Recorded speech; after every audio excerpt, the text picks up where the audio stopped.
السلام عليكم ورحمة الله. أهلا بكم أصدقائي ومتابعيني في قناة مهاجم الأهلي. إن شاء الله النهاردة هنتكلم عن مباراة الأهلي ومباراة بيراميدز وبتروجيت الاثنين الساعة 8 إن شاء الله، اللي نتمنى بإذن الله إن النهاردة هتكون مباراة حسم الدوري ونطلع نحتفل مع بعضينا إن شاء الله بعد المباراة في دوري من أصعب الدوريات اللي مرت على الجيل ده. يمكن تقريبا كان دوري 2019 اللي كان صعب قوي، وخدناه مش فاكر 2019 او 2020.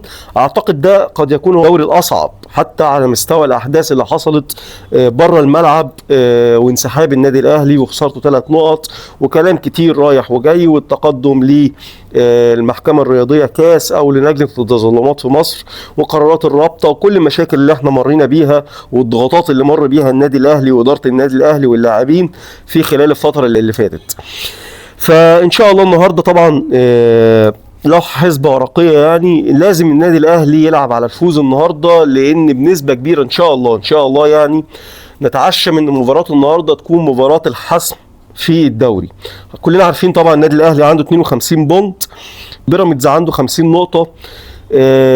لو حصل اي تعثر من بيراميدز قدام بتروجيت اللي هي فرقة قوية جدا وبتقدم اداءات محترمة جدا، بيراميدز يوصل لو تعادل 51 بونت، لو خسر هيفضل 50 بونت زي ما هو، يبقى المباراة النهائية في الدوري ملهاش اي قيمة. لو الاهلي خسر هيفضل 55 بونت، لو بيراميدز حتى كسب الماتش الاخير في الدوري هيوصل ل 54 او 53 بونت. فنقدر ان احنا نحسم الدوري النهارده، نطلع نحتفل مع بعضينا، حتى يكون عندك فرصة ان انت المدير الفني الجديد للنادي الاهلي خوسيه ريفيرو ان هو يكون موجود متواجد في مباراة فاركو الاخيرة في الدوري، يقدر يشوف اللعيبة، يجرب لعيبة، تقدر تريح بعض اللعيبة قبل السفر لامريكا ان شاء الله يوم 4/6. فيعني النهارده في بعض الرسائل نوجهها.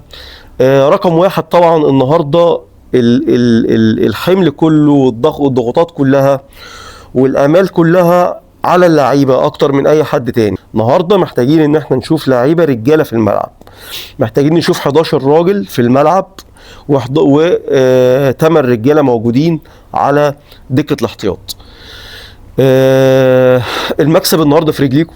انا عارف ان المباراه صعبه جدا، البنك الاهلي قوي جدا، طارق مصطفى مدير فني تكتكس عالي جدا، لكن دوافع النادي الاهلي، جمهور النادي الاهلي اللي هيكون موجود النهارده بيساند الفرقه في المدرجات، اعتقد دي من الحاجات اللي هتعمل ابر هاند للاهلي على فرقه البنك الاهلي النهارده. اتمنى باذن الله ان احنا نطلع نحتفل. محتاجين من عماد النحاس ان هو يكون قدر المسؤوليه، مش عايزينه يعني، انا اسف يا كابتن عماد بس حسينا ان حضرتك مش موجود الماتش اللي فات، كان الاداء سيء جدا. علي ماهر لما لعب عليك كوره وقدم كوره، احنا الاهلي ما كانش موجود للاسف. فنتمنى ان شاء الله كابتن عماد النحاس لقيت حد مش كويس في الملعب ابدا غير بدري. انا مش عارف كابتن عماد، قعدنا حوالي 3 ماتشات معاه كان بيغير بدري والاداء كان كويس جدا، مفيش مشكله في التغييرات، لو حس ان في حد محتاج ان هو يطلع الوقت كان بيطلعه، لكن ده ما حصلش الماتش اللي فات. فاتمنى ان شاء الله حتى كابتن عماد لو في بدايه الشوط الثاني يبدا يغير، الوضع لا يحتمل ان احنا ممكن يحصل اي ديفست ان شاء الله باذن الله، ان احنا النهارده نحقق تارجتنا وناخد الدوري نحتفل بيه. وهزيمه بيراميدز او تعادل بيراميدز طبقا لاخر 3 مباريات ليه 2 اتهزم فيهم وواحده كسبها بالعافيه، اعتقد ان ده يدينا فرصه ان شاء الله ان قد يكون هناك تعثر لبيراميدز النهارده.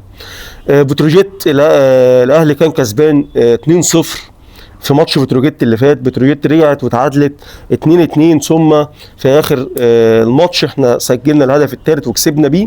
فاتمنى ان بتروجيت النهارده برضو تقدم نفس الاداء الرجولي اللي شفناه في ماتش الاهلي، ويقدروا ان هم يعطلوا بيراميدز ونحسم الدوري النهارده بدري، مش عشان خاطر احنا خايفين من الماتش الاخير ابدا، احنا كده ان شاء الله باذن الله النادي الاهلي طالما ركب مش هينزل وهيكسب الدوري، وجاي من بعيد وقدر ان هو يكسب الدوري، وده يدل ان كان في رجاله بتشتغل في النادي الاهلي.